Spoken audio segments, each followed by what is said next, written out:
तो सुखदेव जी की ये भोर काल की मुख्य सेवा है। जिस समय प्रिया प्रियतम को सखियां उठाने के लिए आती हैं, इन्हीं के मुख की मधुर ध्वनि सुनकर के प्रिया प्रियतम उनींदे होते हैं।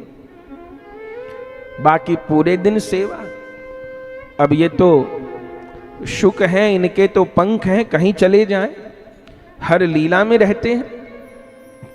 प्रिया प्रियतम झूला झूलते हैं तो झूले पे जा बैठते हैं।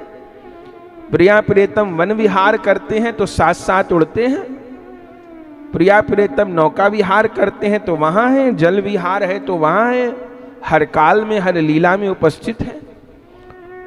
तो ये सुखदेव जी कोई सामान्य महात्मा नहीं है, ये लीला के परिकर हैं। तो धरा पर क्यों आए?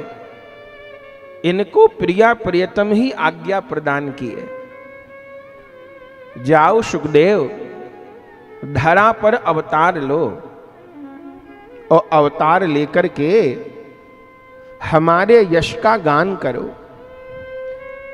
पहले तो सुखदेव जी मन में दुख माने कि मुझको जाना पड़ेगा, लेकिन जब ये पता चला कि इसमें प्रभु को सुख है तो सेवा माने सुख देना, तब सुखदेव जी स्वीकार कर लिए और वही लीला शुक श्री वेद व्यास जी के यहाँ पुत्र रूप में प्रकट हुए। भोले बाबा उसमें माध्यम बने। बड़ी प्रसिद्ध कथा है कि भोले बाबा अमरनाथ में जगदम्बा पार्वती जी को अमर कथा सुना रहे थे उनके आग्रह पर। तब अमरनाथ में जिस वृक्ष के नीचे भोले बाबा बैठे थे पार्वती जी को कथा सुनाने के लिए, उसी वृक्ष के ऊपर एक तोता मैना से अंडज रूप में सुखदेव जी प्रकट हुए। कोई ना कोई माध्यम तो बनना था।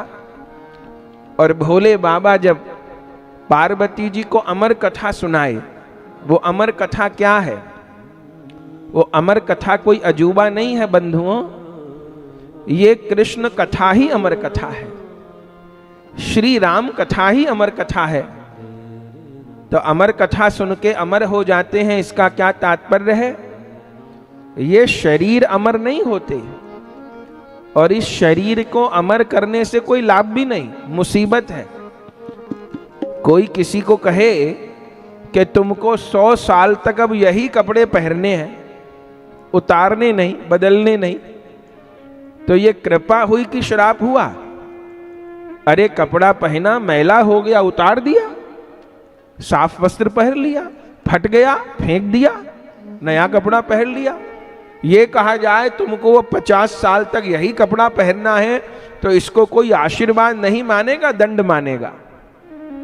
ऐसे शरीर का अमर होना नहीं है। फिर अमर कथा सुन के अमर हो जाते हैं, इसका क्या तात्पर्य है? कि अमर पद की प्राप्ति हो जाती है, उस धाम की, उस पद की प्राप्ति हो जाती है जहां जाकर के फिर न कभी जन्मना पड़ता है और न कभी मरना पड़ता है।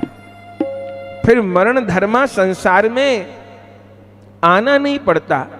ऐसे भगवान के नित्य धाम की प्राप्ति हो जाती है। तो अमर कथा भगवान की कथा ही है, श्री कृष्ण कथा ही अमर कथा है, जिसको प्राप्त करके जीव अमर पद को, अपने स्वरूप को प्राप्त कर लेता है। तो अंडज रूप में सुखदेव जी अमरनाथ में प्रकट भय। और प्रथम तो शंकर जी के मुख से ही कथा सुनी। वो पूरा चरित्र नहीं गा रहे।